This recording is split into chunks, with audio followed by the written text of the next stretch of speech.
Hi everyone. ఇక్కడైతే మా కూడా నేను టెంపుల్కి అయితే వచ్చామండి. దీపం పెడుతుంది.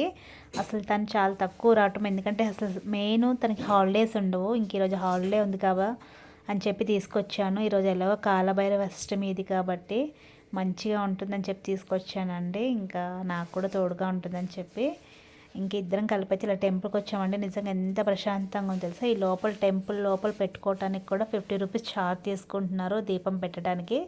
ఇంకా నేనేంటంటే 50 రూపీస్ అయితే అయ్యిందిలే అని చెప్పేసి లోపలే పెడదామని చెప్పి దీపం అక్కడైతే టికెట్ తీసుకున్నానండి. ఇక్కడ చాలా బాగుందండి. అసలు మా దగ్గర ఇంత టెంపుల్ ఉందని ఎప్పుడు నాకు తెలియదు. ప్రతి ఒక్కటి కూడా ఉందండి. ఇక్కడ పట్టికలింగం, అక్కడ అమ్మవారు, అసలు చాలా బాగుంది. కాలభైరవ స్వామి, ఇక్కడ సుబ్రహ్మణ్య స్వామి అయితే చాలా అంటే చాలా బాగుందండి. చాలా ప్రశాంతంగా కూడా ఉంది టెంపుల్లో అయితే. నాకు చాలా బాగా నచ్చింది. అసలు ఎంత బాగుందంటే నిజంగా ఈవినింగ్ వచ్చాము మేము, చాలా బాగా జరిగిందండి. ఇంకా లాస్ట్ పూజారి అయితే చక్కగా